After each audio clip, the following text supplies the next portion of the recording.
Kwa hilo msiwe na wasiwasi nalo. Mheshimiwa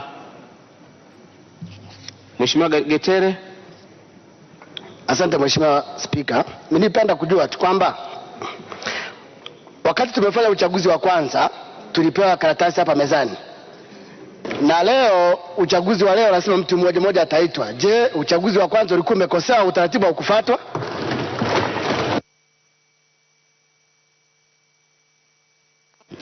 Hilo sio swali.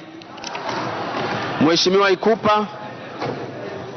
Asante Mheshimiwa Spika, la kwangu ni dogo, ni ombi tu kwamba mimi nitaomba nipigie kura hapa nilipo na kura yangu iletwe hapo mbele. Asante. Asante sana, tunatambua hilo. Utaratibu wa wale wenzetu na ndugu zetu ambao tunawapenda kabisa, msimamizi wa uchaguzi atauweka kwa utaratibu ambao, na tutatangaza wakati huo kwamba kura hii moja inaenda kule kwa ajili gani wakati huo utakapofika.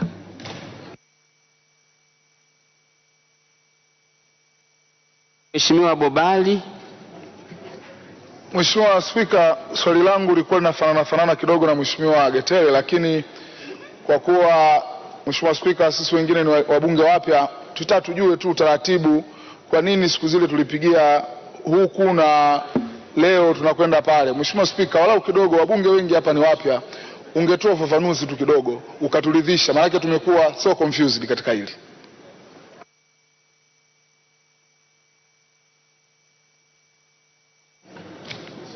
Mheshimiwa Maftaa.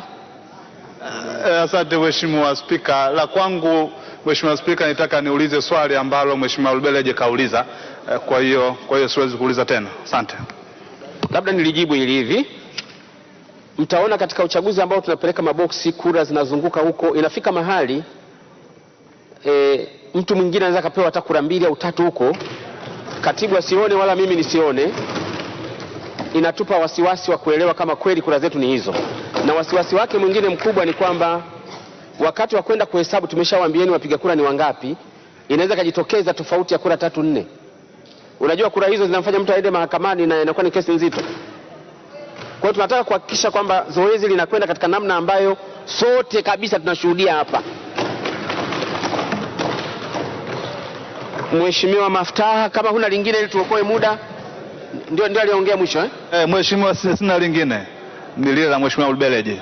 Asante sana. Mheshimiwa Msukuma. Mheshimiwa Spika, nitaka kupata ufafanuzi. Kwa mujibu wa Katiba ya Jamhuri ya Muungano wa Tanzania, wabunge tunachaguliwa kwa sifa ya kujua kusoma na kuandika, na wagombea watajieleza kwa Kiingereza. Tunasikia Kiingereza lakini hatuwezi kuuliza maswali. Je, mwongozo wako Spika, hatuwezi kuwauliza kwa Kiswahili?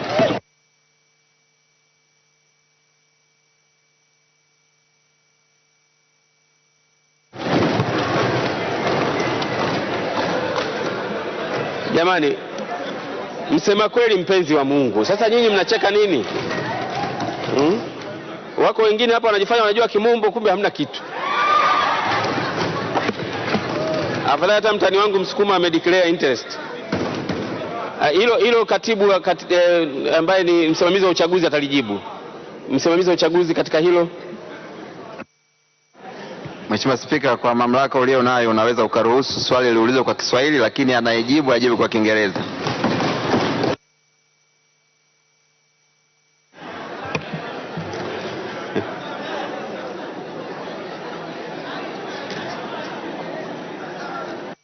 Nini tena Mheshimiwa Nasari? Mheshimiwa Spika, nashukuru kwa maelezo yaliyotolewa na katibu wa Bunge, lakini kama ni kweli amejibu hoja iliyotolewa Mheshimiwa Msukuma kwamba anayeuliza swali aulize kwa lugha ya Kiswahili kwa kutokujua Kiingereza, kwa ile sifa ya K3 kusoma, kuandika na kuhesabu, kwa maana ya sifa za wabunge kwenye bunge hili. Swali langu kwako ni moja, kwamba kama anayeuliza anaruhusiwa kuuliza kwa Kiswahili lakini anayejibu anajibu kwa Kiingereza, kuna translator humu ndani wa kusaidia kumjibu, basi yule aliyeuliza swali ajue alichojibiwa ni kitu gani? Mheshimiwa Mulugo. Mheshimiwa Spika, na mimi nilikuwa hoja yangu kwa aliyokuwa amelifanya Mheshimiwa Getere, lakini baada ya wewe ufafanua nimelielewa. Asante. Mheshimiwa Haonga. Mheshimiwa Spika, ili tuweze kwa muda, naomba kwa sababu umeshatoa ufafanuzi, naomba niseme tu kwamba na mimi kidogo niliingiwa na hofu kwamba wale wabunge wenzetu ambao tulishawachagua tayari siku za nyuma hatukutumia utaratibu kama wa leo. Sasa nilidhani labda kwamba kama utaratibu ulikosewa kwamba na wenzetu wale labda warudi sasa ili tuweze kuwachagua upya. Sasa kwa sababu nimeshatoa ufafanuzi, nashukuru sana Mheshimiwa Spika. Sasa waheshimiwa wabunge, kwa ajili ya kuokoa muda, hapana, muda sasa umeenda, hupo kwenye orodha yangu, kwa hiyo muda, waheshimiwa, niseme mafupi yajayo ili tuweze kuanza zoezi.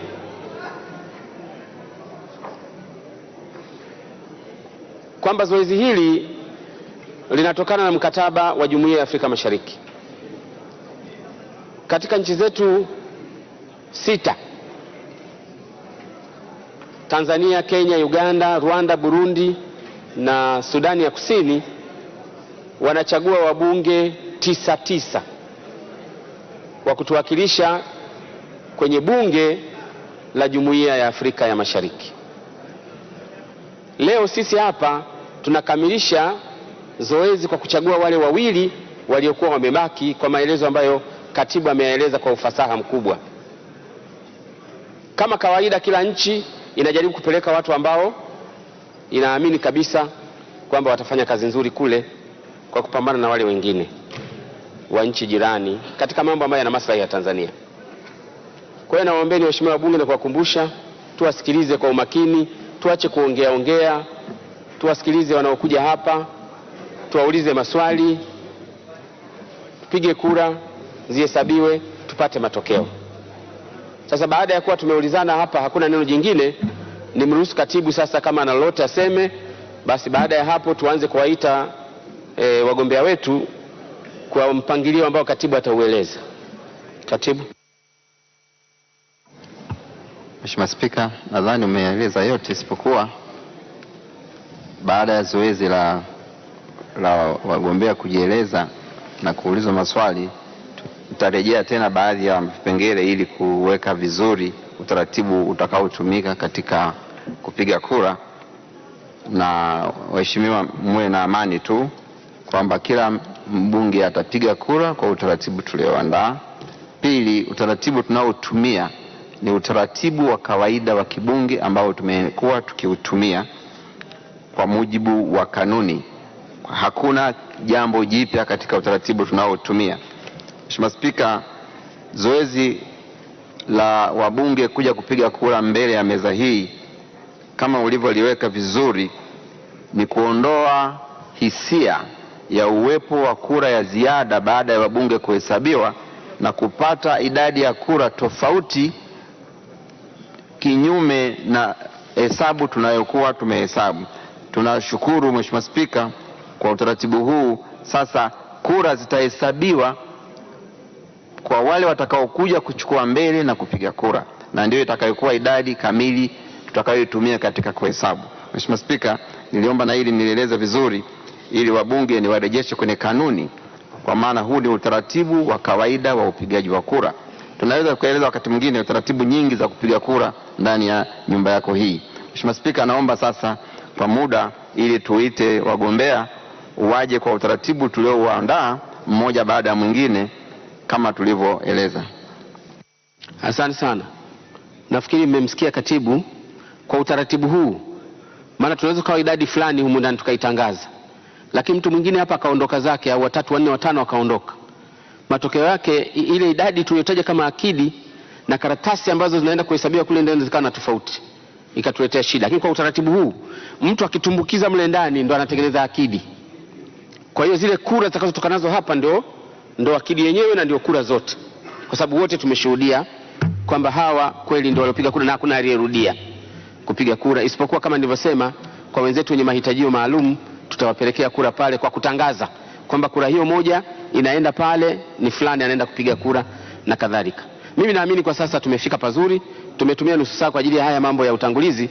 Sasa tuanze kazi ya kuwasikiliza wagombea wetu. Katibu, tuitie wa kwanza. Tunaomba Sergeant at Arms amwite Profesa Abdalla Jumbe Safari.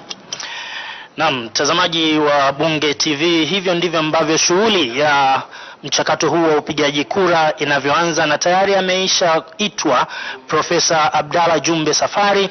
Huyu ni mgombea wa kwanza wa kinyang'anyiro hiki kinachohusisha wagombea 6, ambapo ni wawili tu wanaotakiwa kutoka hapa na kuungana na wenzao 7, kisha Tanzania iwe na wajumbe wa bunge la Afrika ya Mashariki wa bunge 9 wanaotakiwa.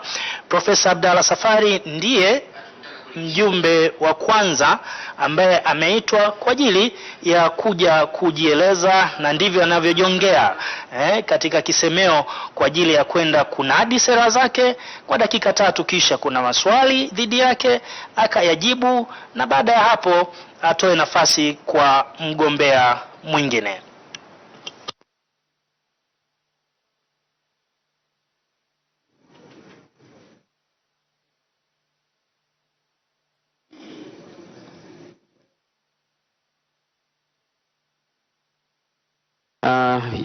You are cordially welcome. In front of you are members of parliament. You'll be given 3 minutes to explain why you're here and certainly identify yourself.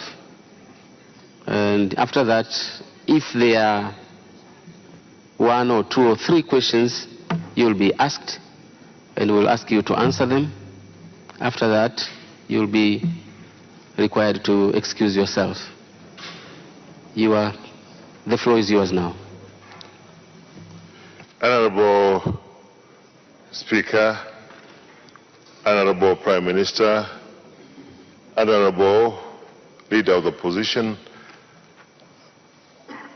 my name is Abdalla Safari. Before I proceed with my request to be elected to the East African Legislative Assembly, I wish to sincerely convey my condolences to the family of the 33 students and their 2 teachers and a driver who were tragically killed in a road accident that took place at Arusha. Mr. Speaker, I am standing here to appeal to your parliament to be elected to represent this honorable country to the East African Legislative Assembly. My profile is contained in the CV which has been distributed to the members of this assembly, as well as a leaflet that I tried to distribute to most of the members of this honorable assembly. I hold a PhD from the University of Sussex in the UK, where I also taught a course known as Comparative Criminal Justice Systems in the World.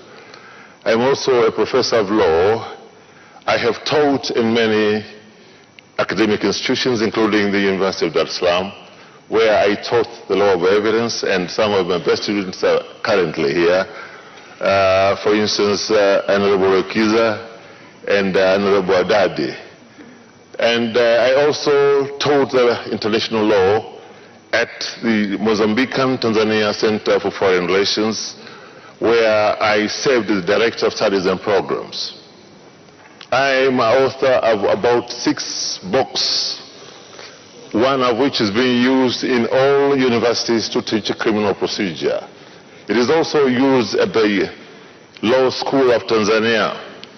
And my other 2 books, including Harusi, was used as A-levels and to teach a subject known as stylistics at the University of Dar es Salaam Department of Literature. And my other book called Jokalam Demu is currently being used to teach literature at A-levels in the entire country. Honorable Professor, the 3 minutes are over. Now it's time for questions if there are any. There's one from that corner. Please proceed. Yes, thank you, Honorable Speaker. I'm Oscar Mukasa. Yeah, from Biaramu. Yes, sir.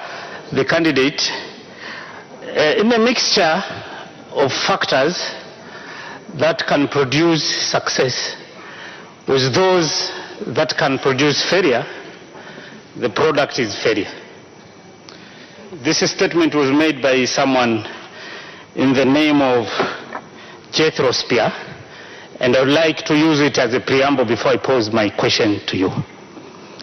In my opinion, we are faring quite well as a group of countries in this bloc in terms of the political will from the individual countries, but we are not moving on the same page when it comes to economic interest of the bloc as opposed to interest of the individual countries.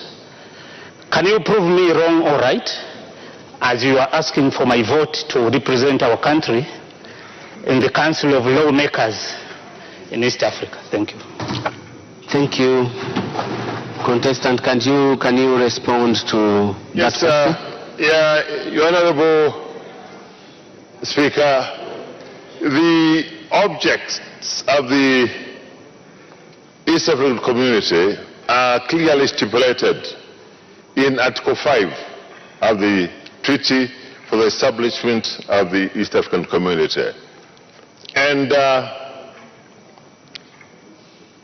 the main objective, one of the main objectives, is to ensure that the East African states will forge strategies to ensure proper political, economic, and cultural development activities to benefit the peoples of these countries. Therefore, what I'm going to do, if I'm being elected to this August Assembly, is to ensure that the interests of Tanzania are going to be best represented in the East African Legislative Assembly for the benefits of all Tanzanians. The second question was from your neighbor there. Thank you, Honorable Speaker. I've been going through the very big CV of the professor, and my question does not intend to change the opinion of the voters in this House. Professor, do you believe in succession planning? Sorry? Understood. Can you respond to that question? Are you a believer in the in a concept called succession plan? I didn't hear him properly. What did he say?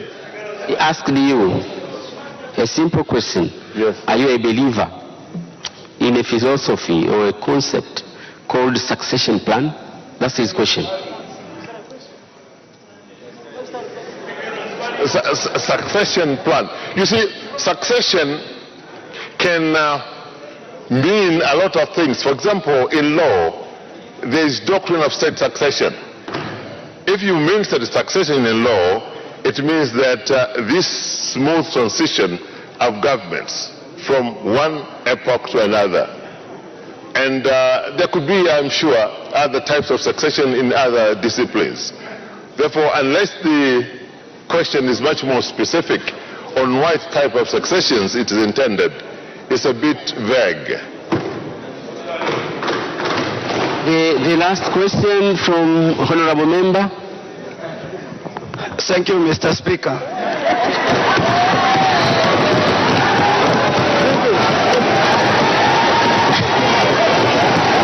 Thank you, Mr. Speaker. Order in the House. Proceed. Thank you, Mr. Speaker. Mr. Safari, I want to know your weakness before I vote. Thank you.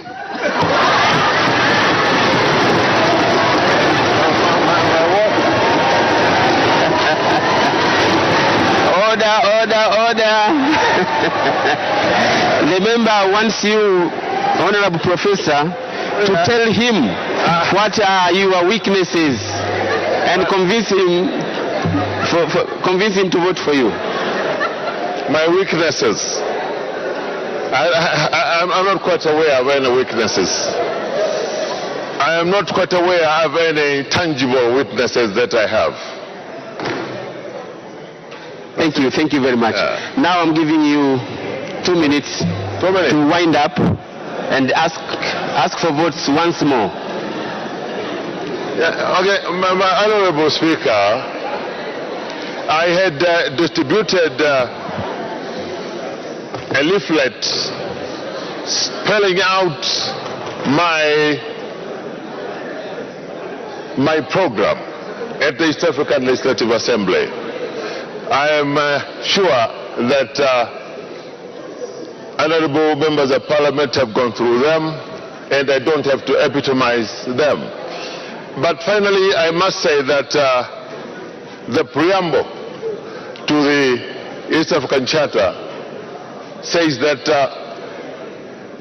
the past East African community failed because of certain factors. I'm going to ensure that this East African community is not going to fail.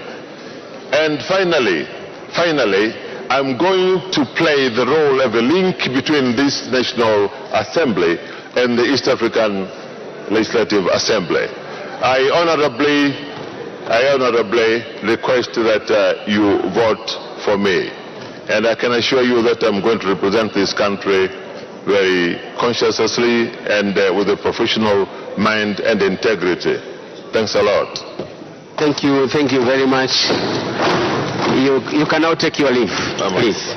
Na mtazamaji wa Bunge TV, huyo ni Profesa Abdalla Jumbe Safari. Ndivyo alivyomaliza kunadi sera zake na kujibu maswali ambayo ameulizwa na waheshimiwa wa Bunge, na sasa anaitwa mgombea wa pili kwenda naye kujinadi mbele ya wabunge ili aweze kupata ridhaa yao. Huyu ni Ezekia Dibogo Wenje, na hii itakuwa ni mara yake ya pili kusimama katika kipindi cha siku hizi 10 na kitu, siku hizi 10 tu hizi. Ndani ya siku 10 hizi, hii ni ndani ya siku 20 hizi ni mara yake ya pili kusimama. Mara ya kwanza alisimama tarehe 4 ya mwezi uliopita, yani zaidi ya siku 20 na kitu hivi. Na rejea tena katika bunge hili kuja kuomba kitu kile, na sasa wabunge ndio watakaoamua kama yeye ndiye aende ama wenzake ndio waende. Ezekia Wenje ndiye zamu yake hivi sasa, na atajieleza kwa wabunge kwa dakika 3 kisha kupokea maswali.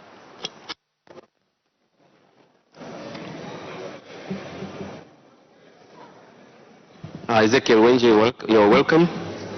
In front of you, beside you, behind you are members of parliament who are waiting eagerly for you to identify yourself and explain why you're here.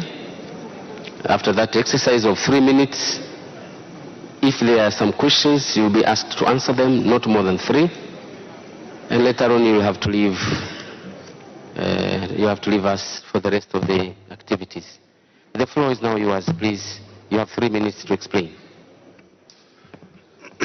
Thank you, Mr. Speaker, sir. Thank you, Honorable Prime Minister. Thank you, the Leader of Opposition, Honorable Freeman Boy, ministers present, and the honorable members of this House. My names are Ezekia Dibogo Wenje.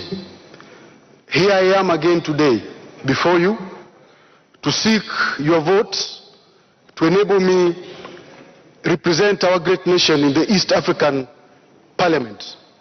Mr. Speaker, sir, this is an election.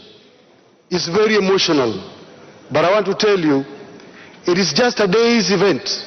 It will end today, and will be the same people tomorrow in the same country.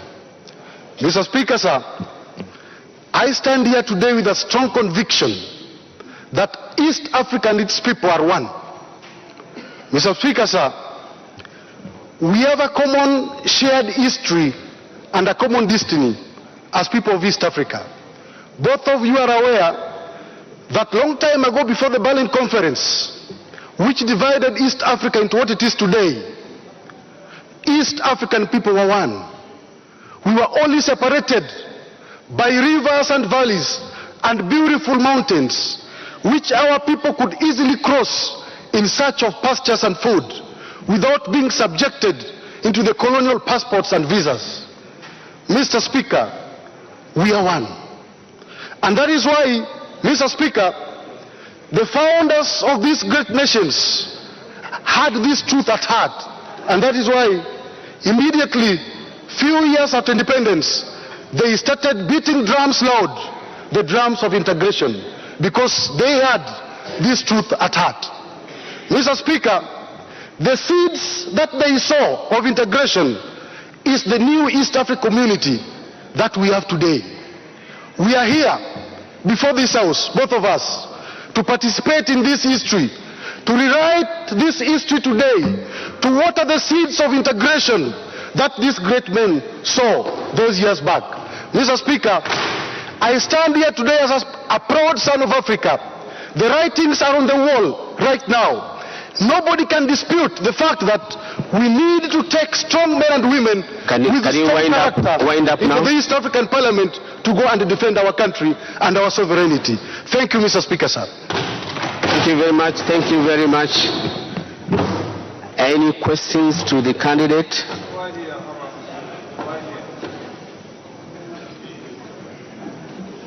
Three questions already. We start from there, and then there we'll finish up here. You're welcome, Honorable Member. Honorable Wenje, the United Nations agreement on the application of sanitary and phytosanitary standards demands equality among nations in its enforcement. Now, and this agreement is appurtenant to the EAC treaty and its subsequent protocols. Mr. Speaker, now, I don't get him properly. Can you come again? I can't hear properly. Let me make it close here. The United Nations agreement on the sanitary and phytosanitary standards. What? Sanitary and phytosanitary standards. Sanitary? Yes. You understand now? Okay. Demands equality in its enforcement. Now, as an LMP, this agreement, which is appurtenant to the EAC treaty and its protocols, how are you going to stand to make sure that our products like meat and fish get through to the market without getting hard to these measures? Can you respond to that question, please? Thank you, Mr. Speaker, sir. If you read the East African protocols, like Chapter 5, and if you read the protocol about the customs union, that includes the so-called rules of origin. You can, the best thing that our country can actually benefit from the regional products that we have, like fish, as he has said, is to make good use of the so-called rules of origin, which is in the customs union's treaty. And you see, we cannot as a country, for our products to be competitive, we cannot compromise, the sanitary standards set internationally. So no matter what, we just have to encourage the manufacturers or producers of our products, to put them to that good standard so that we be competitive. Thank you, Mr. Speaker. The second question, Honorable Maige.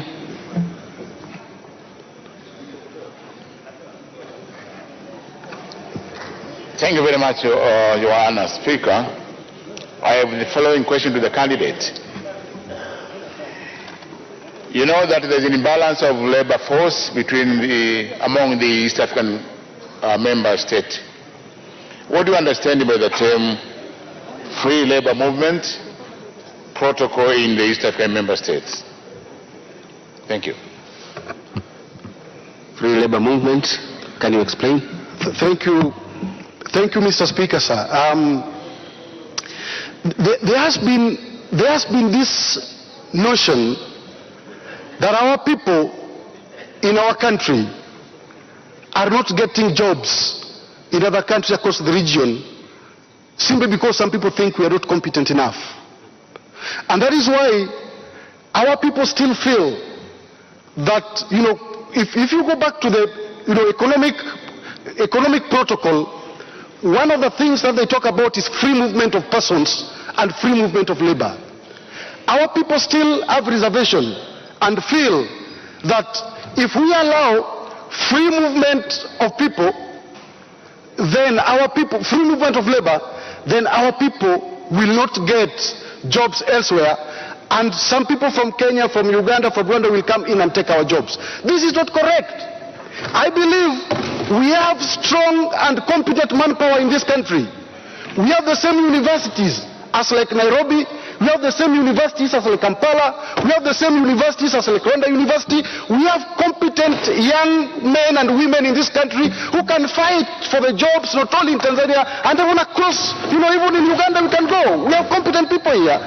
And I can assure you, Mr. Speaker, many members of parliament here, we have very competent members of parliament here. They have gone through the same universities which I've also gone through.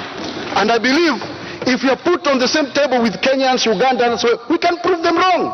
That's why some of us, we believe we are competent. Take us there.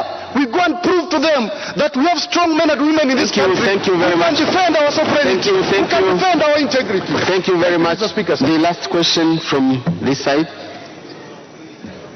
Thank you very much, Honorable Speaker. I would like to ask the question contestant right here. Mr. Wenje, you just seems to be a worshipper of commonalities in East Africa. And you are talking about... worship of what? Commonalities.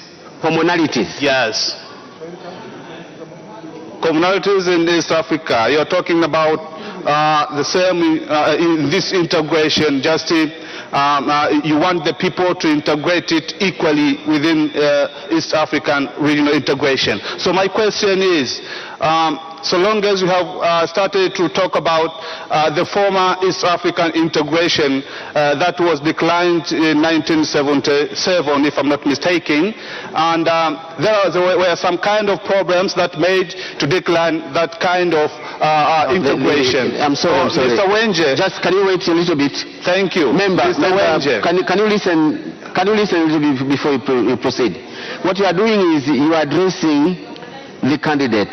Yes. Can you put forward a question straightforward? No organization. Okay, put the question forward. You are answered. It's over. Thank you, Honorable Speaker. My question is, how are you going to assure us that if we are just going to elect you as a member of parliament in EALA, that you are going to defend Tanzanian interest in East African community? Can you respond to that question? Mr. Speaker, sir, if I heard him correctly, it's like he is doubting my ability to go and represent our country. Mr. Speaker, sir, and you also talked about commonality. I am a strong believer that Africa and its people are one, and in East Africa in particular. And that is why, if you go across border, you will find some Maasais in Tanzania and some are in Kenya. You will find Luos like me here. Some are in Shirati, some are in Kenya. You will find Kurias. Some are in Tanzania, some are in Kenya. You will find the Kondes. Some are there, some are in Zambia. We are one people. What divides us is only colonial boundaries. Mr. Speaker, sir, I am a son of this land. This is the land of my ancestors. This is the land of my forefathers. I can defend the sovereignty of our country at any cost across our borders.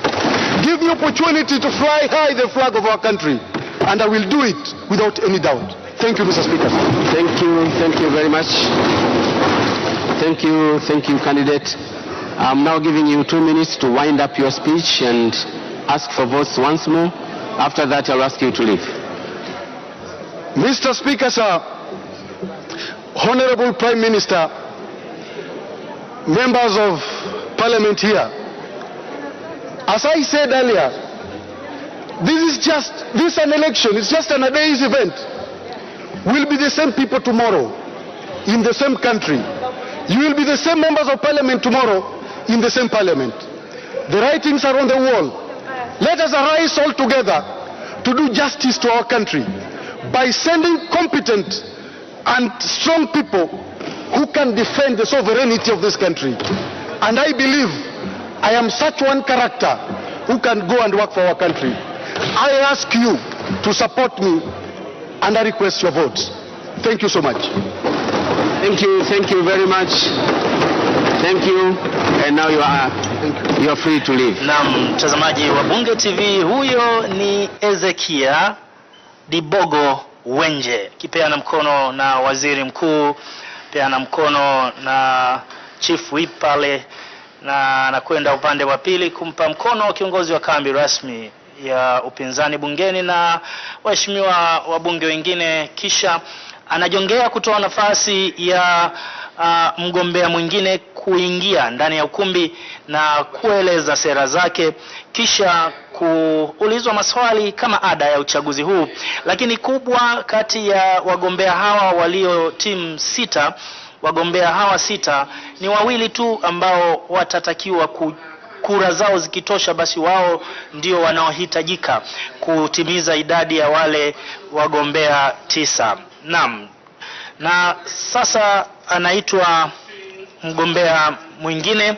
Huyu ni Josephine Sebastian Lemoyan. Ni mwanamama huyu, mwanamama wa kwanza katika kundi hili la wagombea 6, ndiye aliyeitwa ni Josephine Sebastian Lemoyan, na ndivyo anavyo tembea kwa madaha kabisa kuelekea katika ukumbi wa kujieleza mbele ya wabunge, ili wabunge hapo baadaye waje waamue nani ni nani na yupi ni yupi ambaye wao wataona anafaa kutuwakilisha Watanzania katika bunge la Jumuiya ya Afrika ya Mashariki. Naam, na tumsikilize.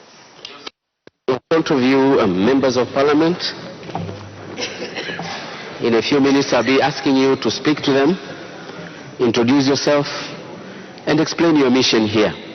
Later on, there might be some questions, up to 3, of which we'll ask you to answer them. And later on, you'll have to leave. I'm now giving you the 3 minutes. The floor is yours. Please proceed. Thank you very much, Your Honor, Speaker of the Parliament of the United Republic of Tanzania,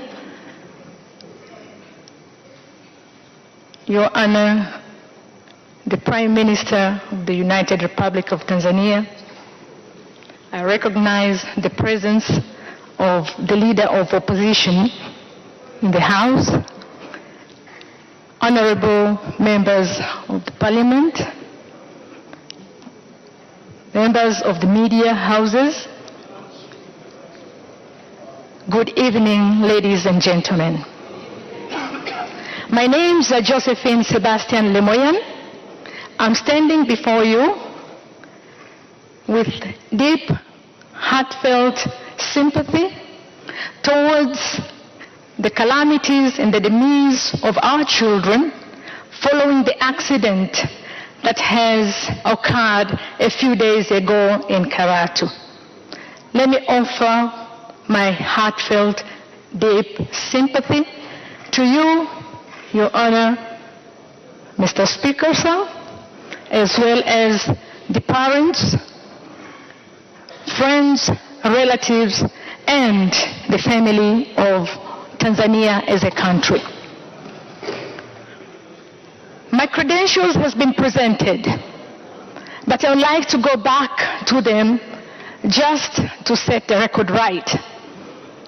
I'm a woman, a mother, a daughter of Tanzania, holding a master's degree in sociology and Master of Science in Applied Social Research. Mr. Speaker, sir, I'm coming before this august House of the Parliament of the United Republic of Tanzania, requesting very humbly that I'm sent on a mission to go and represent Tanzania in East African Legislative Assembly, whereby I'm going to join fellow colleagues whom you have elected a few days ago. My mission, and why am I interested to go to EALA, is because I read the Strategic Plan for East African Community 2050, which has a number of issues which I think I can contribute to. My background is in social sciences. And I think I can make a contribution using experience, Can you wind up your speech now? Wind up. expertise and my knowledge. And I think I can make that contribution because I have done well, and I have done so much, not only because I have the education, but the experience in working with the government for more than 30 years, whereby issues of policy analysis, research were done. Thank you very much. 3 questions, if any. 3 questions, if any.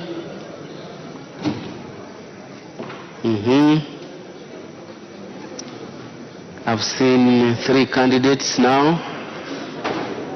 We'll start from that end and then come from that middle position, then the last question will come from here. The man behind in black, please. Thank you, Honorable Speaker. See you proceed. Yeah, my name is Mbogo. I would like to ask the madam, you have said that you have good experience and knowledge, but we know we have 4 pillars in the East Africa community. Now, can you tell us what challenges do we have on the current pillars we have adopted? And if we elect you as a EALA member, how are you going to address these challenges? I could not hear you. Did you hear his questions? Not quite really. I didn't hear the question. Speak closer. Put closer that microphone or use the neighboring one.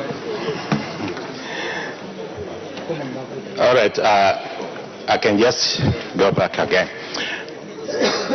You have said that you have good experience and knowledge on various matters, and you have gone well on the East Africa communities as our regional integration in East Africa. There are almost 4 pillars, and 2 already adapted. But we have challenges. Now, can you tell us how are you going to address these challenges we have, and how are you going to attack the remaining 2 pillars which are not yet adapted by the East Africa community? He means adopted. Can you answer? Thank you very much, Honorable Speaker, and thank you very much for your question. Yes, indeed. There are 4 pillars of integration for our East Africa community. And the first one is the Custom Union, which paves the way towards common market. And the third one is the monetary unification. And lastly, is about the political federation. Now, there are quite a number of challenges across the 4 pillars. And insofar as the second pillar is concerned, and the first one as well, there are quite a number of non-tariff barriers as well as tariff barriers that have not been addressed. The recent report on East African Community annual performance indicates that 104 non-tariff barriers have been actually addressed, and 16 of them, or 20, between 16 and 20, are not yet addressed, and new ones are emerging. Thank you very much. How am I going? Thank you, member. Thank you, candidate. How am I going to? Umbula, I saw you. Mr. Speaker, sir.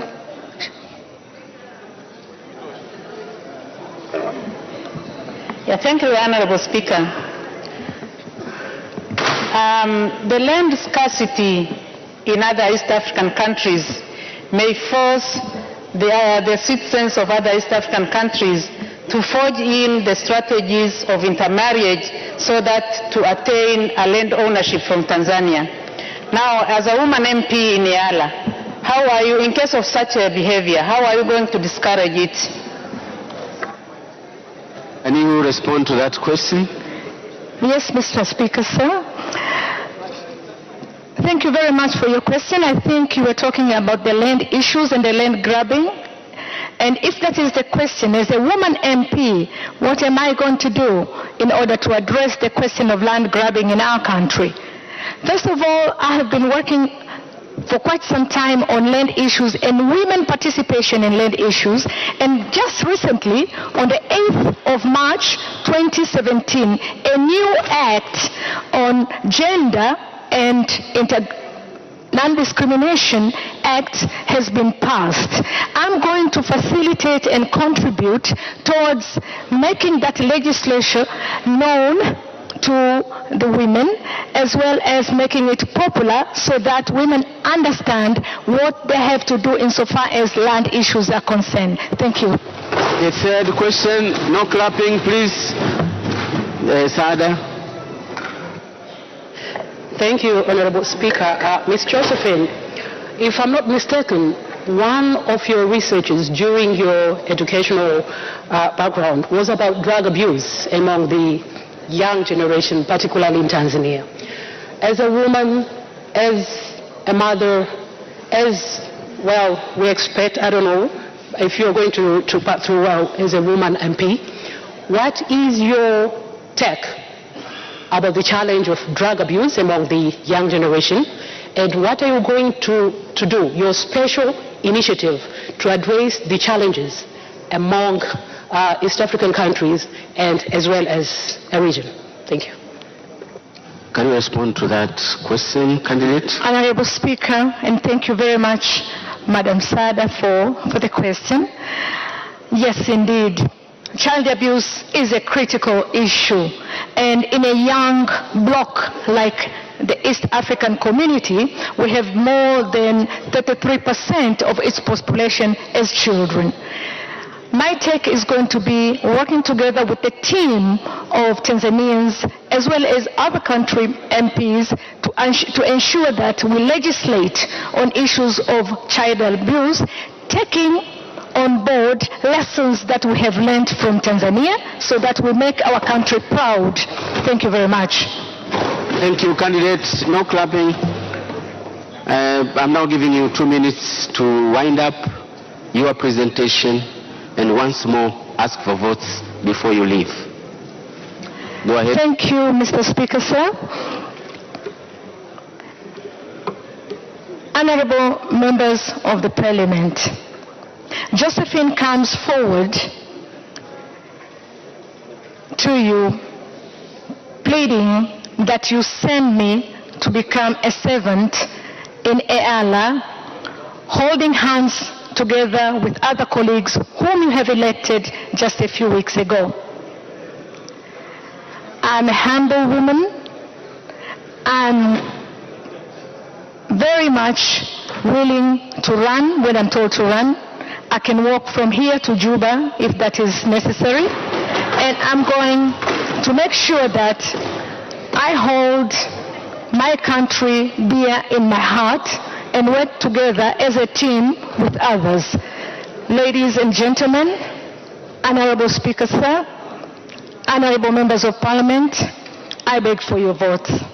Thank you very much. No. No clapping, no clapping. Thank you, Josephine. Now I ask you to leave and wish you all the best. Please. Na mtazamaji wa Bunge TV, hivyo ndivyo Josephine Sebastian Lemoyan anavyomaliza kujinadi mbele ya wabunge na anaondoka kupisha mwingine aingie. Anayetarajiwa kuwasili katika ukumbi huu punde ni Lawrence Kegomasha. Lawrence Kegomasha naye ni kama ilivyokuwa kwa Ezekia Dibogo Wenje, yeye pia ana ndani ya siku 36 anawasili mara ya pili katika ukumbi huu akiomba kura kwa ajili ya ruhusa ya kuwa miongoni mwa wale wa Tanzania 9 watakaoiwakilisha Tanzania katika bunge la Afrika ya Mashariki. Anaitwa Lawrence Kegomasha, ndiye anayewasili hivi sasa ukumbini kwa ajili ya kuja kunadi sera zake, kuomba kura za waheshimiwa wabunge wa Bunge la Jamhuri ya Muungano wa Tanzania ambao kwa niaba ya Watanzania wote ndio wanaopiga kura kuchagua wabunge wa bunge la Afrika ya Mashariki. Members of this August House, you will be given time 3 minutes to identify yourself and then explain your mission, why you're here, and later on, if there are any questions, not more than 3, you'll be asked to answer them. You have the floor. Thank you, Mr. Speaker. Honorable Speaker, Honorable Prime Minister, Honorable Leader of the Opposition, Ministers, Members of Parliament. My name is Lawrence Kegomasha. I'm an aspirant for the office of being a member of the East African Legislative Assembly. However, Honorable Speaker, through you, I'd like to take this opportunity to give my heartfelt condolences to the President of the United Republic of Tanzania, the people of Tanzania, and in particular the people of Arusha, and most importantly, to the families who lost their beloved ones in that fateful vehicular accident that took place in Karatu the other day. May the Lord rest the souls of the departed in everlasting peace. Mr. Speaker, 3 to 4 weeks ago, I stood in this August hall to request your votes to become a member of the East African Legislative Assembly. Unfortunately, the votes were insufficient, and hence I stand before you once again. My CV has been circulated. My record is well known. So I will take 1 or 2 minutes simply to give you additional insight as into who I am and my character. Mr. Speaker, in 1960, my father left Sengerema for the United States. He was inspired by John F. Kennedy, who in his inaugural address said, "Ask not what your country can do for you, but ask what you can do for your country." It is a sentiment my father lives by. It's a sentiment he has embedded in his children. My father came back to this nation, served as a member of parliament. I was fortunate enough to serve in the 4th phase government, an opportunity for which I'm eternally grateful. And my younger brother is a colonel in the Tanzanian army, ready and willing to die for this country as and when required. I'm standing before you to ask you to serve my nation once again. I am a patriotic Tanzanian. I would like to use the skills which I have to serve the nation I love. Mr. Speaker, Honorable Prime Minister, Honorable Leader of the Opposition, Ministers and Members of Parliament, may I kindly have your votes. Questions, if any?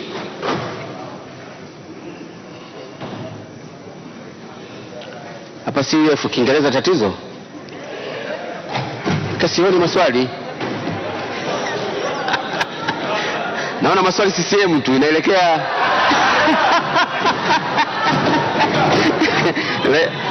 leo ndio tutajuana hapa leo.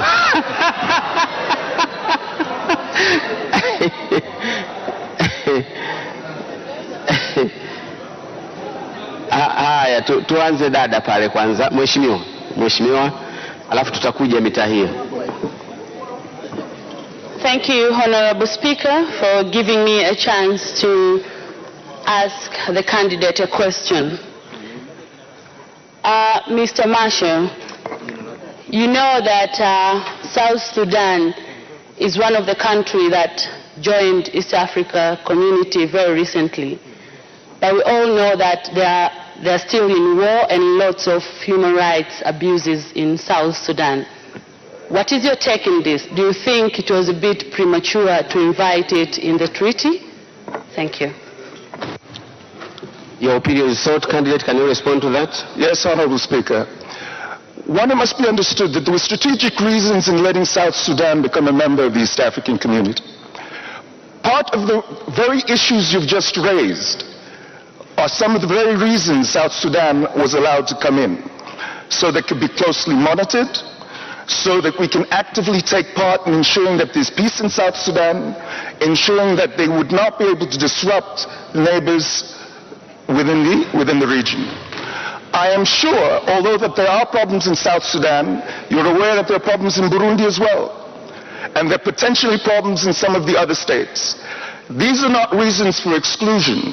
What we must do is ensure that, one, we work with our governments to ensure as best as possible we can facilitate peace in South Sudan as we have tried in the past.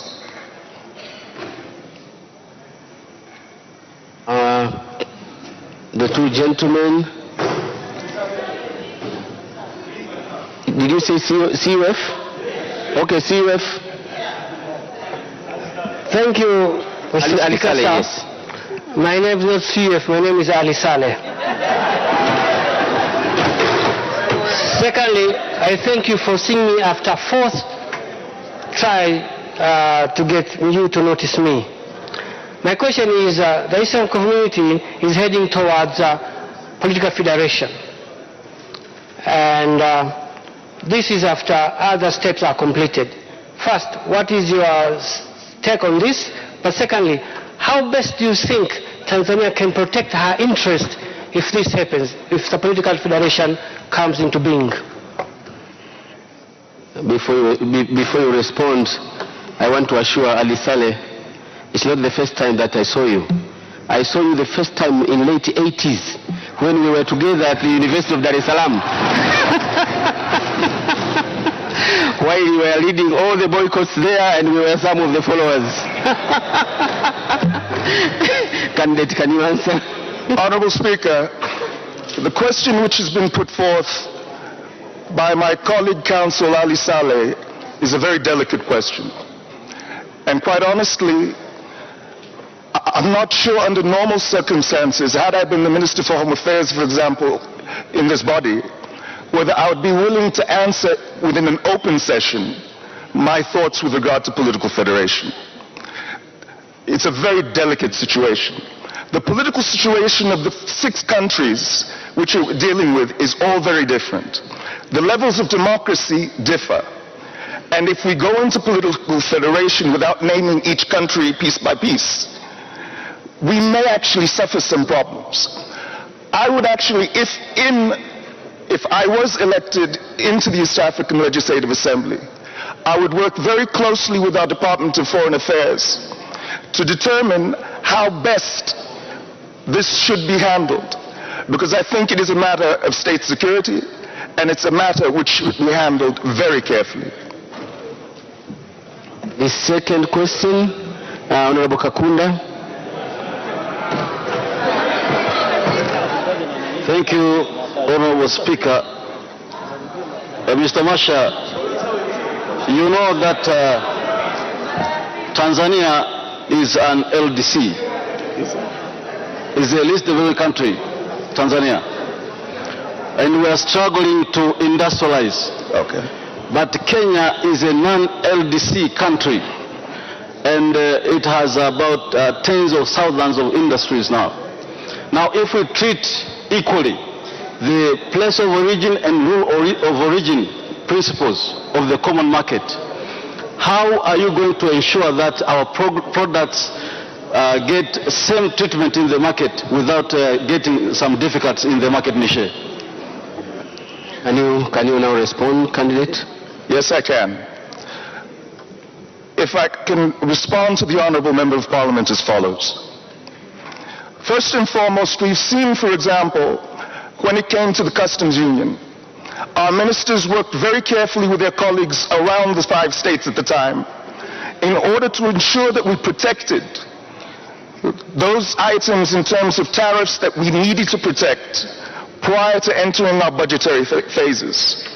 It is absolutely necessary within the stage of the common market that a variety of things be protected. If you take into account that the common market is an agreement of free movement of goods, services, and people, all of these things we must sit back and figure out at what level we are at, both economically, in terms of our serviceability, and look at the protection people within the region in order to determine what we allow to partake at certain times. As I've said previously, when you're a member of the East African Legislative Assembly, you're not going there to represent your personal ideas. You're going there to represent your nation. The 9 people who will be chosen to go to the East African Legislative Assembly must work hand in hand with their government in order to be mouthpieces for their government in the Legislative Assembly. I'm not going to the Legislative Assembly to speak on my behalf. Thank you very much, Honorable Member. Honorable Zito Kabwe, the last question.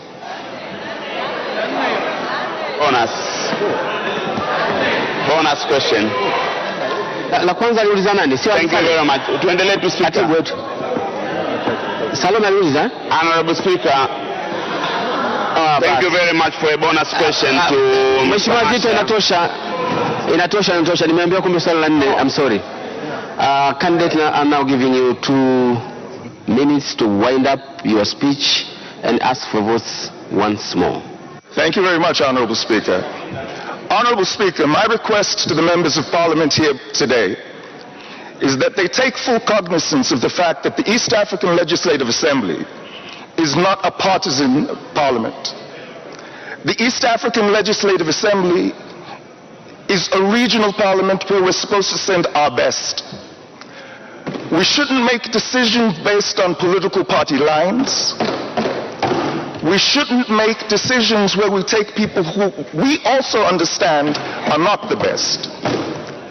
My humble request to you, Chadema has brought you 6 candidates who I believe are all good. My request is you sit back and look who can best protect the interests of this country across our borders to ensure that Tanzania is a stable country, is a peaceful country, and is a secure country. I believe I have the experience to do so, and I humbly request, Mr. Speaker, Honorable Prime Minister, Leader of Opposition, Ministers, and Members of Parliament, please make the right choice. Thank you. Can I have your votes? Thank you very much. I now ask you to leave. Thank you. Na mtazamaji wa Bunge TV, hivyo ndivyo ambavyo Lawrence Kego Masha anavyohitimisha kunadi sera zake, kuomba kura kwa waheshimiwa wabunge wa bunge hili tukufu la Jamhuri ya Muungano wa Tanzania ili waweze kumpa ruhusa kuwa miongoni mwa wabunge 9 kutoka Tanzania watakao kuwa wanawakilisha nchi kwenye bunge la Afrika ya Mashariki. Na mara baada ya Lawrence Masha, anayetarajiwa hivi sasa si mwingine bali ni Pamela Simon Masai. Pamela Simon Masai ndiye ambaye anawasili ukumbini, naye kunadi sera zake, akiwa ni mgombea kijana kuliko wote waliowasili kuomba kura katika bunge hili.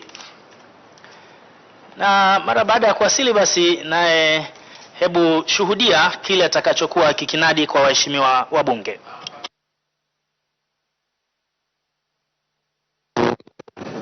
Before you, the members of this august house, you will be given 3 minutes to introduce yourself and tell us why you are here.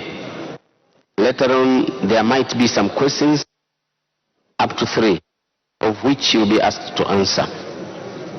You now have the time to address the House. Please proceed. Thank you. Honorable Speaker, Honorable Prime Minister, Honorable Leader of Opposition, Honorable Members of Parliament, ladies and gentlemen, I salute you. First of all, I would like to send my condolences to all Tanzanian parents, friends who lost their children, the teachers and the driver to the accident which happened last week. May your soul rest in peace. In front of you, I'm Pamela Masai, a Tanzanian lady, energetic one, holding a Bachelor of Food and Biochemical Engineering, and currently I'm pursuing my Master's in Public Health. Also, I'm working with Coca-Cola Kwanza as a business system coordinator who is ensuring the compliances of the products and services which are being implemented in the company, and ensuring all Tanzanians are getting the products which are of high quality and safety one. I'm also an expert in the risk assessment, hazard analysis. I'm conducting the lead auditing on the issues of the systems, meaning the international standards organization systems. So, as an expert, I'm a member of technical committee under Tanzania Bureau of Standards, who we are reviewing the East African standards, ensuring that all member countries from East Africa are producing products and services of high quality, products which can be sold inside the member countries and the outside. Thank you, Pamela. The 3 minutes are over. I hope you heard the bell. Now it's time for the questions. The first question will go to Honorable Zito Kabwe, and then I'll announce the other ones later on. Honorable Zito. Thank you, Speaker, and thank you, Pamela, for your presentation. The previous EALA parliaments had different challenges. The first one developed the customs union, the second one developed the monetary union, the common market. And the EALA that we are contesting for is going to approve a monetary union, where we are going to have one central bank, we are going to have one currency, and we are going to integrate our whole economy. Tanzanians' interests in the monetary union is to protect the capital flows within the community, but also to protect the labor movement. As our representative there, what are you going to do to ensure that the interests of Tanzania, as far as the monetary union is concerned, are highly protected? Regarding that, Rwanda has sent highly qualified people there. Burundi has sent its former ministers there. Uganda has sent its former ministers there. Kenya is going to send highly qualified there. What are you going to do as a member from Tanzania to protect the interests of Tanzania as far as monetary union is concerned? Okay. Thank you, Honorable Candidate Pamela, you don't speak in this house before you are allowed. It's time now to answer the question. Can you respond, please? Thank you. As I've told you before, as an expert, I'm currently working in a committee which is reviewing the EAC standards, whereby we are going to ensure that the member countries, they are going to produce the products and services which is going to be competent in the EAC. And you asked me, how am I going to protect it? I'm going to protect it as a technical personnel, because I'm a technical personnel. I'm going to convince them that all those things which we are going to discuss there, I'm going to take them. First of all, I'll bring them to this parliament, because I know we have to work hand in hand with this parliament, and also together with my President Magufuli. I'll ask the support, and you'll give me your inputs, and then I'll ensure that the implementation is going to be done. Mnavunja utaratibu.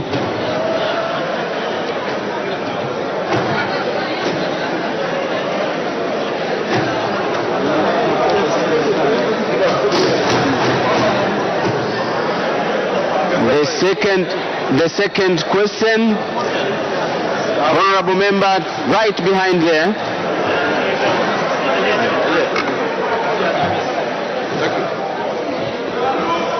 Naomba tusikilizane.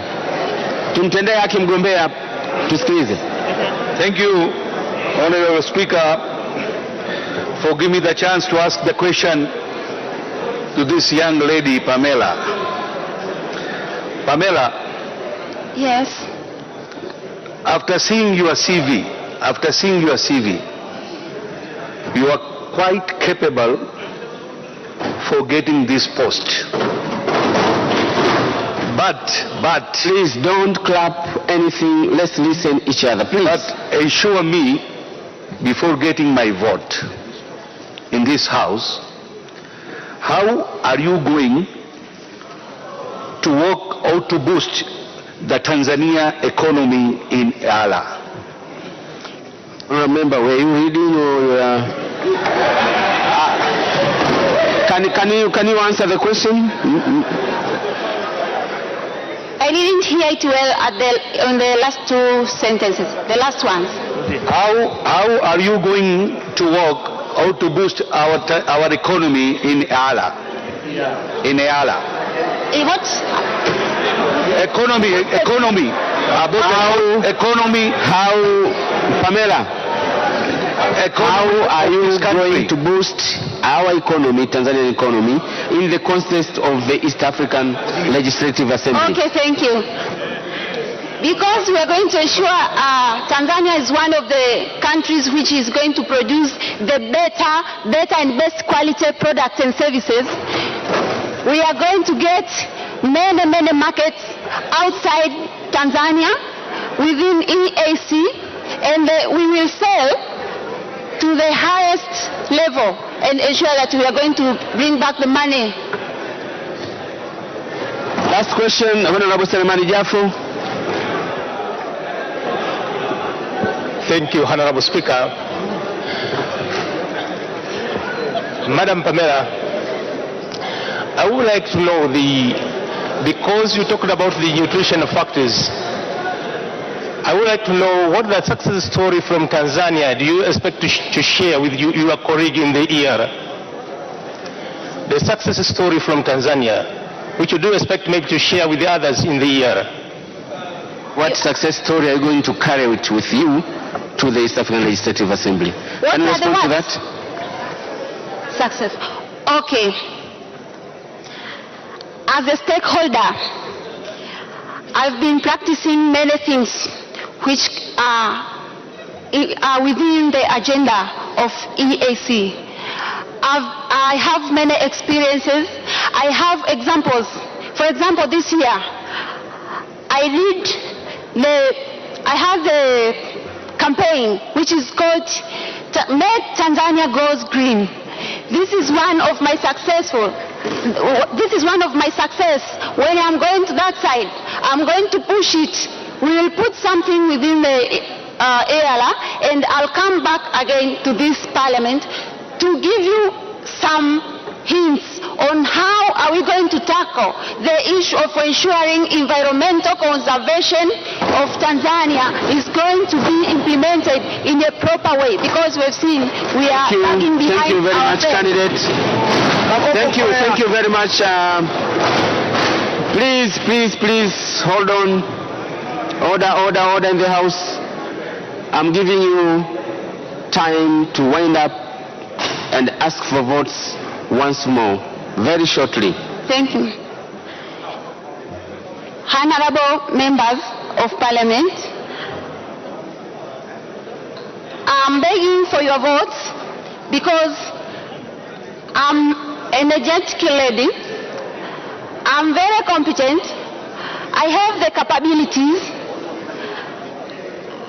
I'm sure that I can convince other members to make sure that all the interests of my country, all the things which will be needed by my country, especially the issue of industrialization, which is being pushed by our president, is going to be implemented in a proper way.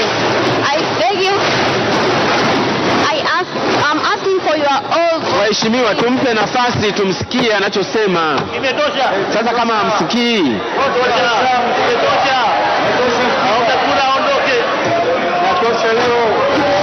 Candidate, time is up. You can now leave, please. Mtazamaji wa Bunge TV, hayo ndiyo yanaendelea katika ukumbi huu wa Bunge hapa mjini Dodoma, na kubwa ni wagombea wa ubunge wa Afrika ya Mashariki kupitia Chama cha Demokrasia na Maendeleo ambacho hakikupata washindi kwa siku ya uchaguzi wa kwanza tarehe 4 mwezi wa 4 mwaka huu.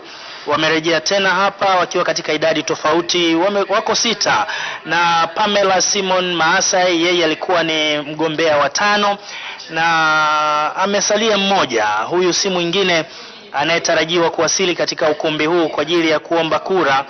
Basi na tumsikilize spika kwanza. Tanzania sio kwenu peke yenu.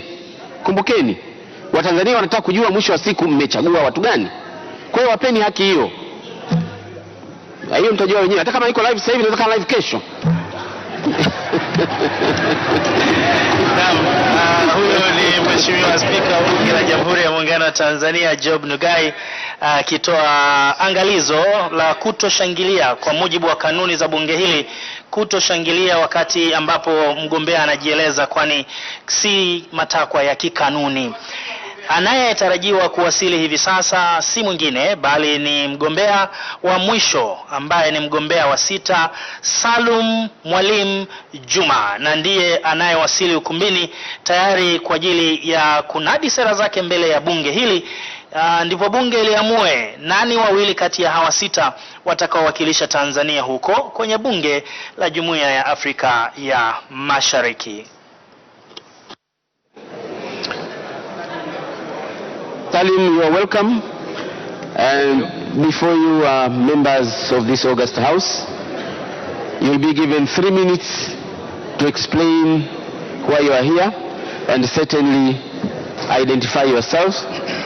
After that, there might be some questions of which you have to answer.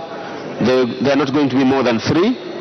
I'm now giving you the floor to proceed. Please, you have the time. Thank you, Honorable Speaker.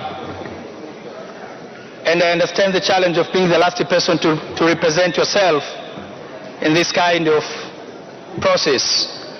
I've seen some person of accountants. I believe being the last one, I'll be the first one to be remembered when people start voting. Honorable Speaker Job Ndugai, the Right Honorable Prime Minister Kassim Majaliwa, Honorable Leader of Opposition, Freeman Aikaeli Mbowe, Honorable Members of the Cabinet, Deputy Speaker, Honorable Members of the Parliament, ladies and gentlemen, good evening. My name is Salum Mwalimu. I was born in 1979 in Zanzibar. An experienced journalist with the knowledge of international trade. What are you going to do to ensure that you make the opportunities available in East African countries known to Tanzanians? Thank you. Can you respond now to that question? With your permission, Honorable Speaker, allow me to respond as follows. It is true that I'm a very experienced journalist in this country. And what will I do? I think it is very obvious that I will cooperate with the Minister of International Cooperation and Minister of Information to come up with a very beautiful and attractive sensitization programs through media to make our integration very active and popular in our people. And not only that, but also to promote the opportunity that are available in East Africa to be known by everybody in our country. And for that, I think Honorable Mwakyembe and Honorable Ambassador Mahiga will be ready to receive me and to sit down with me to come up with a very media good strategy in responding with the question. Thank you, Honorable Speaker. Thank you very much. Honorable Sixtus Mapunda. Thank you, Honorable Speaker, for giving me this chance. Mr. Salim, one of the issues that are affecting cooperation and a common stand in East Africa community is the signing of economic partnership agreement. Can you tell this House your views about the position of our country as a sovereign state based on statism, self-help and survival? Can you respond to that question, candidate? Thank you, Honorable Speaker. It is true that one of the challenges that we are currently facing in East Africa community is the signing of Economic Partnership Agreement, which is known as EPA. But let me say one thing. As a nation, we have to have our own position. It is very true when you look at it as something that can provide a market opportunity for our local producers. But when you look deeply in EPA, you can see that we have to provide or to open access for European markets to about 80% of our markets, and then they will provide the free market to our product. But again, Honorable Speaker and the members of Parliament, this thing is very sensitive, not only for our producers, but even to our sovereignty as a state. I don't think we should run. I completely agree with the position of the government right now. We should not run to sign EPA until when we are sure that the opportunity that we are given by the European country is the opportunity that we are given by the European Union is very fair and will actually ending up supporting our local producers and not otherwise. It is not everything we are offered by Europeans that we can easily accept it. Thank you very much. Waheshimiwa wabunge, kwanza naongeza muda hadi tutakaporidhika kwamba zoezi hili limekwenda vizuri, kwa hiyo tuendelee kuwa pamoja. Candidate, now I'm giving you the last 2 minutes to wind up your presentation, and then after that we'll ask you to leave. Please, can you proceed? Honorable Speaker, Right Honorable Prime Minister, Honorable Leader of Opposition, this is Salum Mwalimu. You knew Salum Mwalimu not today. We have been working together.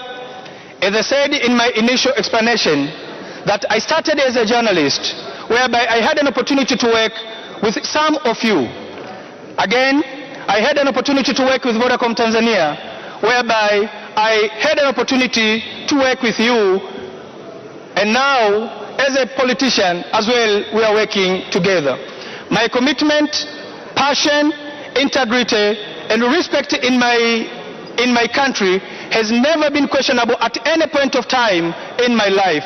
The same Salum Mwalimu, I promise you that I'm going to be your representative as a country, and not from my party, neither from anybody else. When we are crossing the border, we have only President John Pombe Magufuli, and when we are crossing the border, we have only one Prime Minister, Majaliwa Kassim Majaliwa. When we're crossing the border, we have only one leader of opposition from Tanzania, Freeman Aikaeli Mbowe. The role and responsibility of protecting the image and reputation of our country is the role of everybody of us. So I guarantee you, I'm going to be a country representative and not otherwise. I humbly request you for your vote. Please remember Salum Mwalimu while you are voting.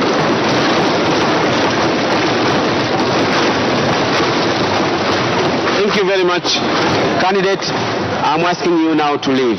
Please, order. Now you can leave. Thank you. Huyo alikuwa ni mgombea wa mwisho Salum Mwalimu kati ya wagombea 6 ambao wote wamekwisha fika mbele ya bunge kwa ajili ya kunadi sera zao, na hivi sasa basi anasalimiana na viongozi mbalimbali na kisha aweze kutoa nafasi ya taratibu zingine kufuata. Kitakachofuata hapo bila shaka ni utaratibu wa jinsi ya upigaji wa kura, na mara baada ya upigaji wa kura basi uhesabuji wa kura na kisha matokeo, na hapo basi tutakuwa tunafika tamati. Tusikilize utaratibu kutoka kwa katibu wa bunge ambaye ndio muhusika mkuu wa uchaguzi huu. Wakati kengele inapigwa, Mheshimiwa Spika, nitaomba walioandaliwa walete masanduku ya kura karibu na meza hii tutayaonyesha. Naomba maafisa wasaidizi mliopo mkae katika mistari mliopangwa. Wakati zoezi likiendelea, Mheshimiwa Spika, lengo letu ni kupata akidi kwa mujibu wa ibara ya 94 kwamba mkutano huu ni halali kufanya uamuzi. Nitaomba nichukue muda kidogo nielezee karatasi ya kura. Kwa wenzangu kwenye control room, naomba wanionyeshe karatasi ya kura ili niweze kutoa maelezo kwa ufupi.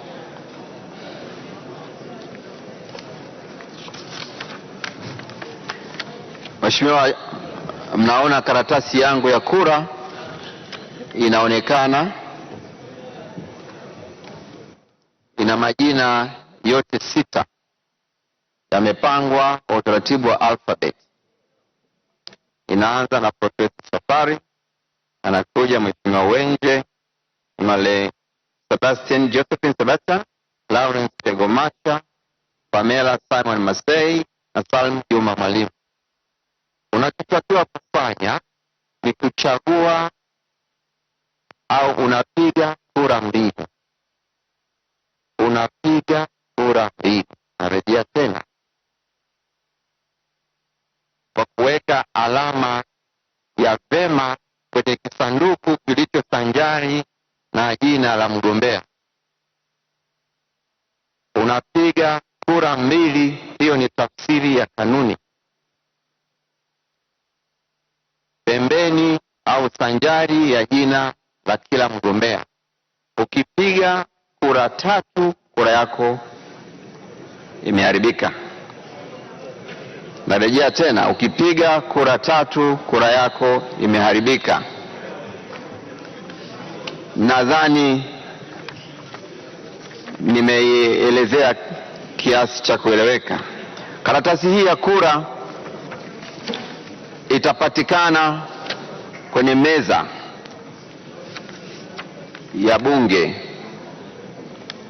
Utaratibu ulioandaliwa ni kwamba tunaanza na meza 2 au mistari miwili. Mstari wa kwanza aliko waziri mkuu, wote walioko katika mstari huo watakuja kupiga kura.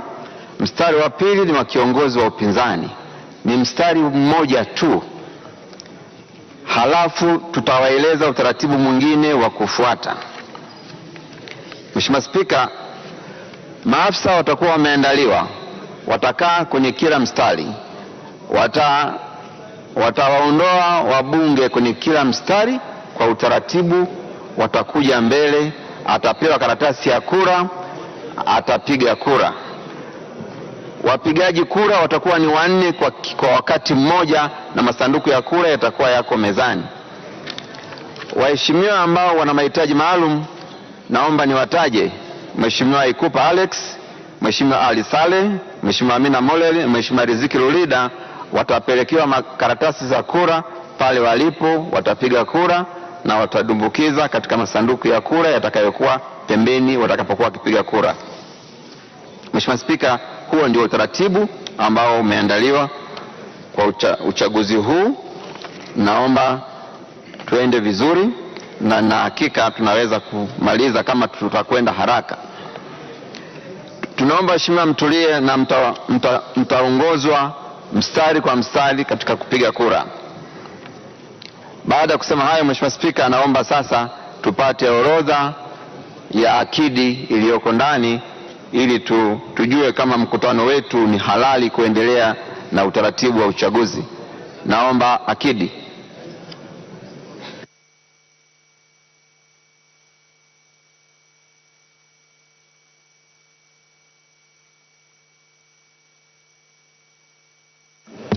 Mheshimiwa Spika, nimejulishwa kwamba wabunge mliopo ndani kwa wakati huu mko 280.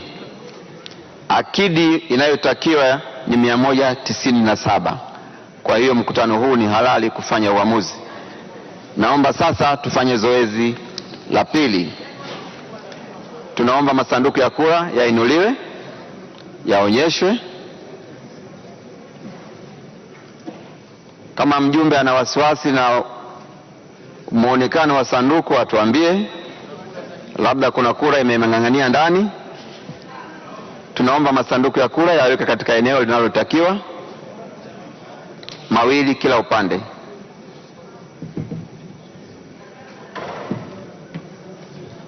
Tunaomba maafisa mjipange katika mistari mlioelekezwa. Maafisa mjipange katika mstari mlioelekezwa. Mheshimiwa Spika, taarifa au taratibu kuhusu taratibu. Mheshimiwa Spika, na mtafuta anayeongea, maana waliosimama ni wengi. Hebu ongea huko kuliko, nijitambulishe nani. Mheshimiwa Spika, anaitwa Saifu Hamisi Gulamali.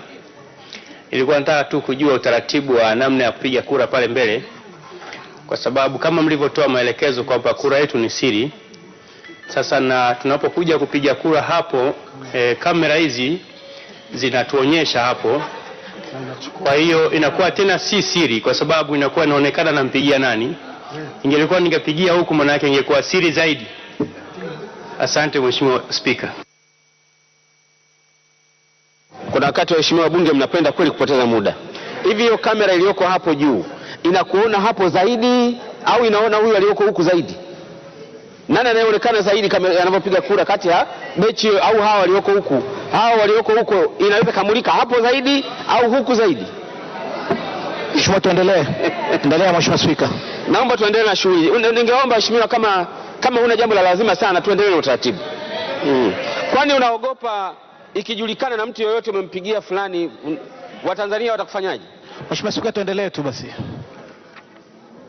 Lakini niwaombe wapiga kura, watu wa kamera, mnajua discipline ya uchaguzi. Pamoja na kamera ambazo mnaendelea kuchukua picha humu ndani na hatuwazuii, kwa sababu Watanzania lazima waone kitu gani kinachoendelea. Tunachoomba tu msilenge kwenye karatasi ya mpiga kura. Ile ni siri ya mpiga kura.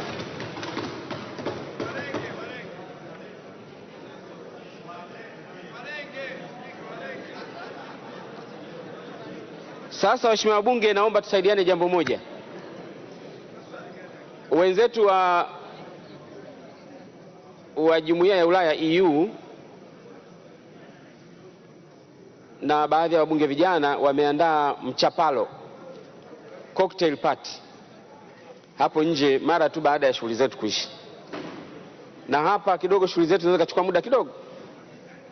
Sasa naomba tu mwongozo wenu kwa ujumla wake. Mnaonaje, tuende hadi mwisho au mkishapiga kura, kwa sababu wale wasimamizi watakuwepo, tuahirishe shughuli ili majibu yatolewe kesho? Ndio.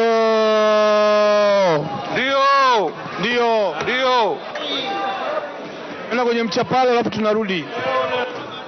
Kwa hiyo naomba kuhoji kama ifuatavyo. Wakahesabu wenyewe leo. Mheshimiwa Lema. Mheshimiwa Spika, hizi ni kura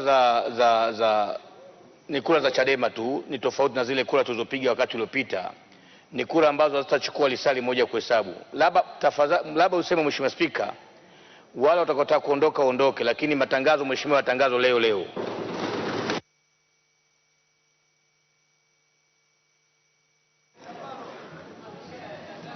Asante sana. Kwa hiyo tutafanya hivi. Tutapiga kura, tutapata wadhamini, wataenda kuhesabu. Kwa anayejisikia mchapalo anaweza kawaya akaendelea na mchapalo. Wanaotaka kushuhudia waendelee kubaki, na mimi nitakuwepo na tutatangaza matokeo jioni hii. Kwa hiyo katibu, sasa tuendelee na utaratibu. Nilikuwa na shauri tuanze na zile kura 4 tu. Tuwapate makatibu 4 wapeleke zile kura 4 kwa Ikupa, kwa Alisale, kwa Amina Molel na kwa Riziki Rulida, kura zile 4. Hao 4 wapige kura kwanza, tuzione hizo 4 tu zikirudi. Mgawane mmoja mmoja katika wale 4. Asiende mmoja tu, mwende 4 tofauti. Mwende 4 tofauti. Haya, kila mtu atawanyika kwa kila mmoja wao.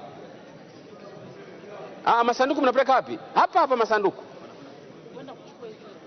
Zile kura zitaletwa, watu wote wataona kwamba ni kura moja.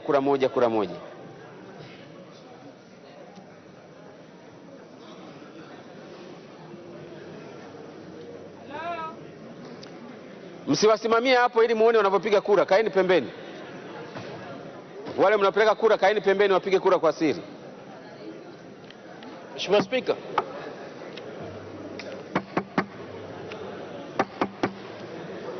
Swali la uchokozi. Subiri hapo ukishakuja kura yako. Nimekuona, lakini subiri kidogo. Nimekuona.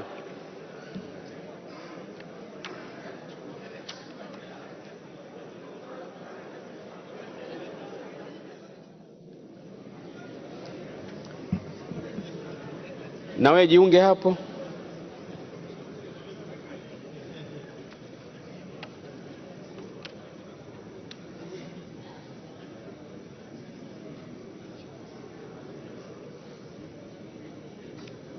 Tunamsubiri wa 4. Yuko wapi? Yuko wapi yule wa 4? Okay. Jiunge na wenzako pale. Jiunge hapo. Waheshimiwa wabunge, hizi ndio zile kura 4 tulizosema za Mheshimiwa Ikupa Alex, Ali Saleh, Amina Mole na Riziki Lulida. Nadhani mnaniruhusu sasa watumbukize kwa niaba yao, si ndio? Haya, tumbukizeni hapo. Sio lazima kwenye sanduku moja, sanduku lolote tu.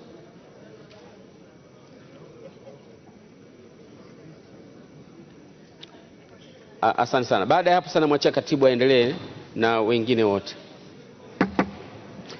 Kabla katibu jaendelee, ulisimama mheshimiwa. Mheshimiwa Spika, samahani, nilikuwa naomba baada ya upendeleo kwa watu wenye ulemavu basi wapewe upendeleo wale kina mama wanaonyonyesha ili wapige kura baada ya wakawahi watoto.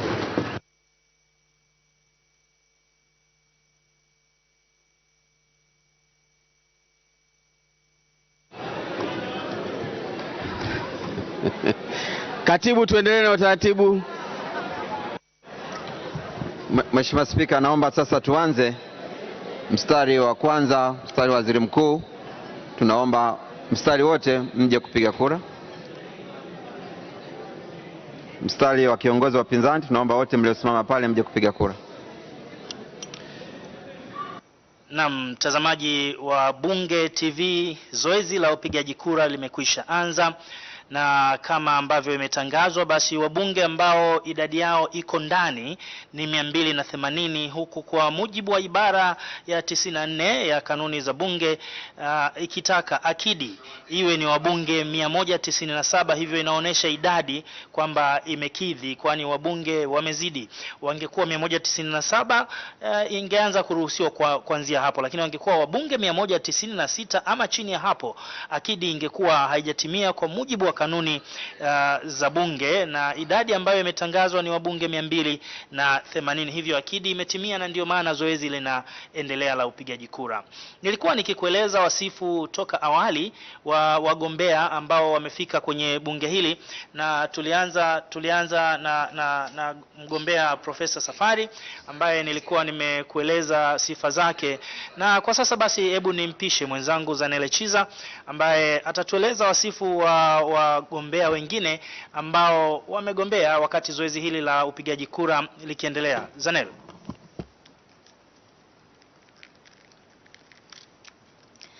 Naam, Elisha, mgombea mwingine ni Mheshimiwa Ezekiel Wenje ambaye elimu yake ni shahada ya uzamili masters ya usimamizi wa rasilimali watu Chuo Kikuu cha Mzumbe.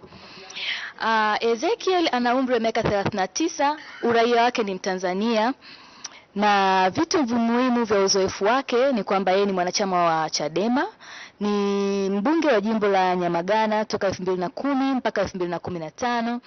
Pia alikuwa meneja wa biashara kampuni ya National Media Group 2008 hadi 2009. Pia alikuwa meneja wa mafunzo ya maendeleo benki ya Barclays Tanzania 2006 hadi 2008. Pia alikuwa mwalimu shule ya sekondari Hillcrest Mwanza 2004 hadi 2005.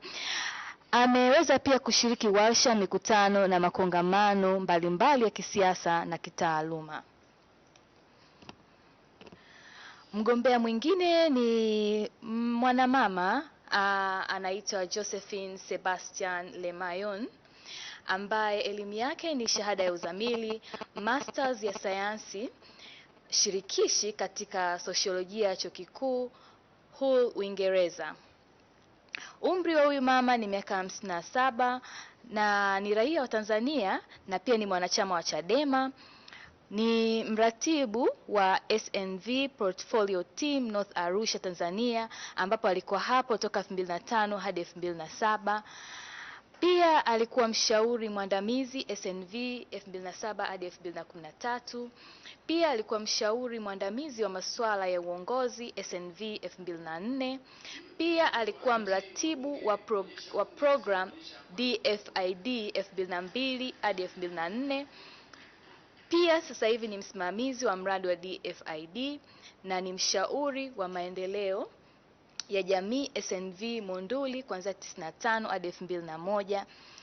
Pia ni mshauri wa maendeleo ya jamii mradi wa uhifadhi wa ardhi na maji kwa ufadhili wa ubalozi wa Denmark Iringa Tanzania, alianza toka 91 hadi 95. Ni mkufunzi wa taasisi ya elimu ya maendeleo ya jamii CDTI toka mwaka 1983 hadi mwaka 1990.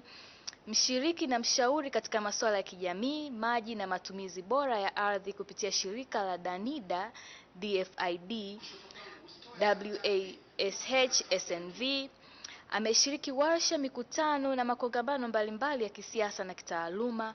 Ameandika machapisho mbalimbali ya kitaaluma.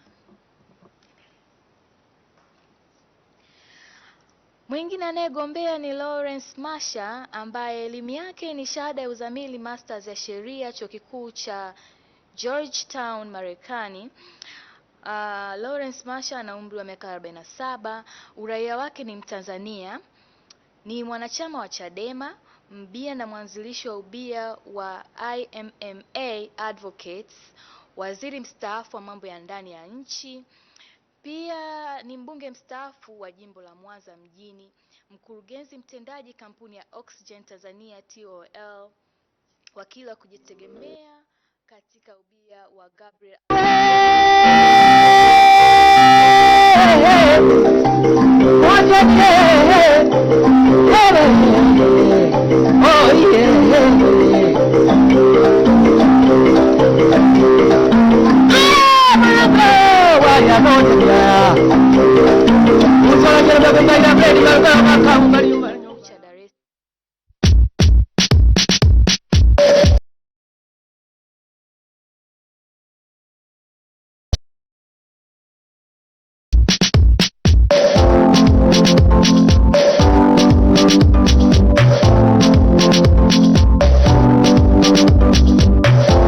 Kama kweli unataka kujua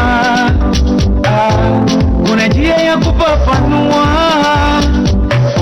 taifa linavyopiga hatua, uwazi sasa tumepatiwa na TEITI kuhusu mapato ya rasilimali ya gesi na madini kila mahali. TEITI ni taasisi ambayo iko ndani ya serikali inayohusika na mpango wa uhamasishaji wazi katika mapato ya madini, gesi asili na mafuta. TEITI, sasa kila kitu kiko